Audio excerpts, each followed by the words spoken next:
Hey guys, welcome back to another video. This video I'm gonna go through the patch and tell you the most important parts of Knightfall. Patch for Beyond the Veil that's coming out for Albion Online on May 8th. Mostly we are looking at three main fundamental changes. We're looking at amazing changes being done to the mists. We're looking at dungeons being added to the mist, as well as Avalonian roads having some different changes in terms of buffs and balances. And number 3, arenas are going to be different. But let's start at the top because there's a lot to talk about. Most importantly, mists. Mists are the most amazing content that came with Beyond the Veil. You enter a mist and you get to explore. It's amazing because it allows solo players or people who just want to chill on their own for a short period of time to just enjoy a good session. There's PvP, there's PvE, there are good rewards, there are bosses, there are chests, and they're making this even more richer. They're adding coffers. These are essentially small chests. Like right now, when you're in a mist and there's a spider, you will only see the crystal arcane spiderling if you are close by, and such will be the coffer. This coffer will allow you to get some rewards, open treasure rewards, but not as much as the larger chests, which will be visible in the entire map once they spawn. Caches will also be added. These are individualized chests that are set to be your chest once you finish an outpost. Once you beat an outpost, you get experience, you get favor, you get might, and now you will be able to get a chest. This freaking amazing. Once you clear the mobs, you will be able to unlock this chest, and multiple people will be able to get this different chests at the same time, meaning if someone just got a blue, you might get a legendary. This is freaking amazing, as it will give so much more loot and give an opportunity for people to just get better gear quicker through the mists. This will obviously mean that a lot of people will be PvPing within the monster objectives, so understand the mob camps are going to be so more interesting. And then on top of all of this, you are going to just get more value. There's going to be a lot more competition, meaning you will also gain a number of different things.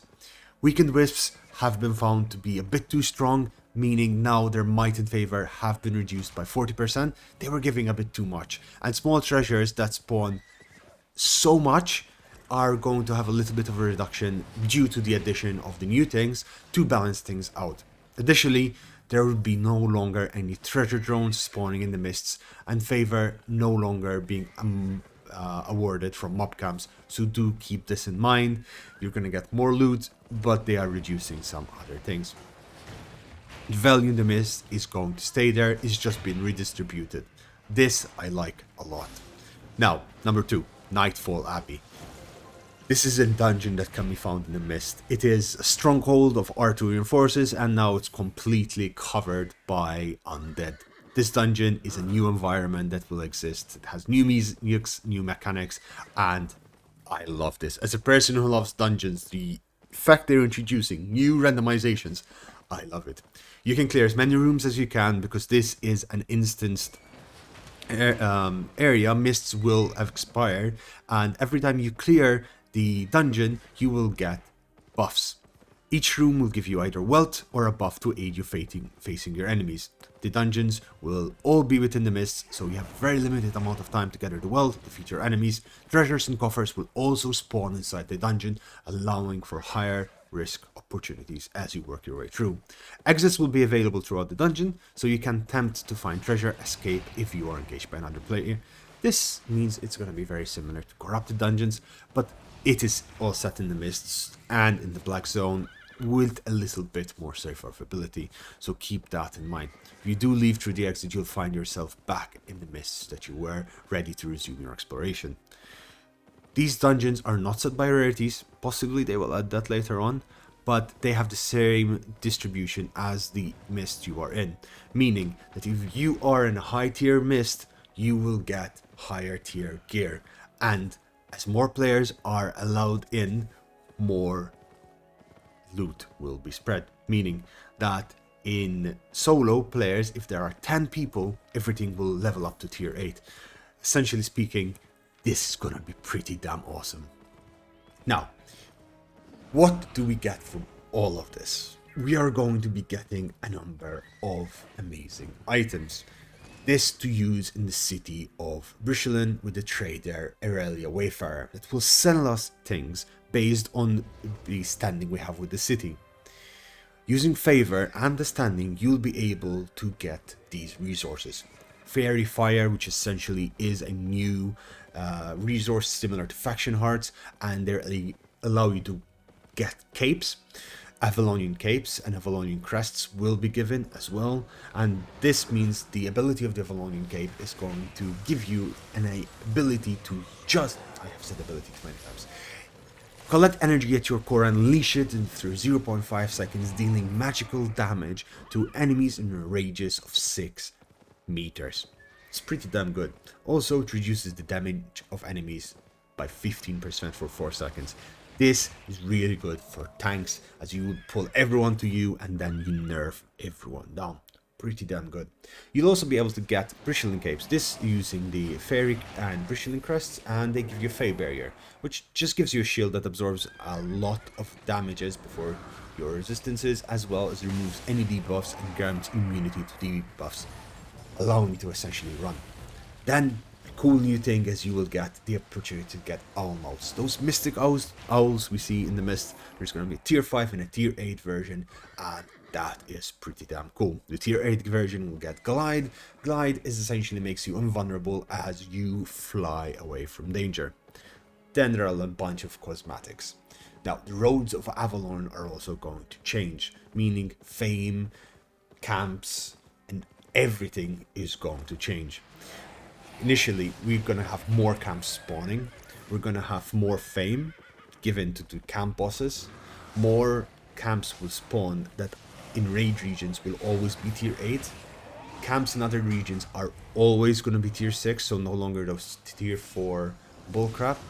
And the difficulty in enemies of the elite camps is reduced slightly since they were absolutely insane. You're basically fighting a boss with every creature you fight.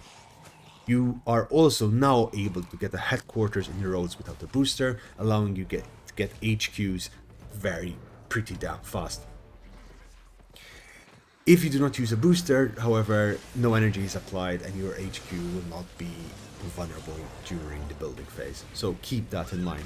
The construction will be skipped via accelerate building, which will allow you to get a complete HQ.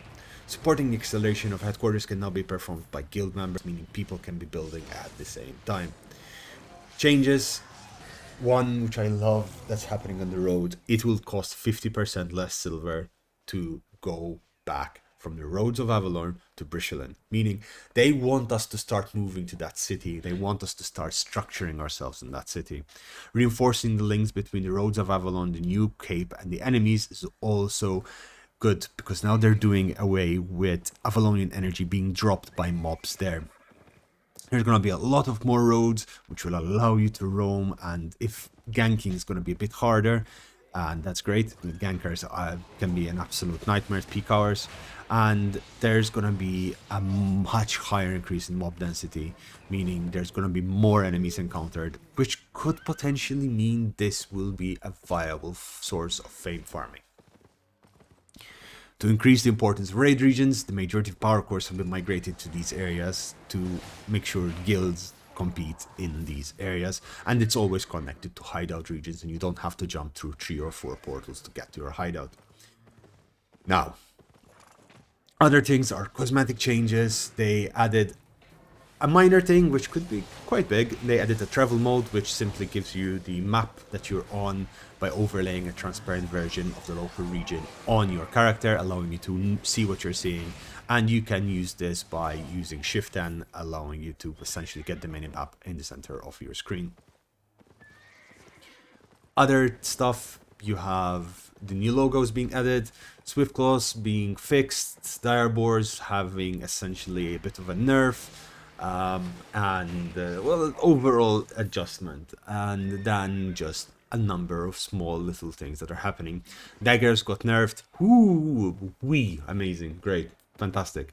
And the rest, it's just additional control stuff. Combat changes are mostly, as I said, daggers, cursed staffs, fire staffs got buffed, like incredibly. Pyroblast is now incredibly much more powerful. Frost staffs got a little bit of a buff as well. Frost lance now is instantaneously cast, and the rest you get like a bit of balancing, but nothing that seriously is that important to note. They did reduce the reflected damages of Hunterhood from 100% to 85%, but I still think that's not too serious, not too big. Armor and capes, not much has changed as well. Then bunch of fixes, bunch of different things that allows mobs to hit more accurately, and you will not get stunned even if there will be some different changes in bosses. Notably, the Heretic Lumberjack will not teleport during the spin attack, meaning that you are safe. But that's it. Those are the changes. I hope you found this useful. Thank you for watching. Subscribe to the channel if you want. And if you want to follow my live streams, I'll be on Twitch almost every day. I will be posting my schedule after next week. And yeah, let's join me for some fun. Our guild is also recruiting, so feel free to join Malta. We're based in Martlock. You could have some good fun with us.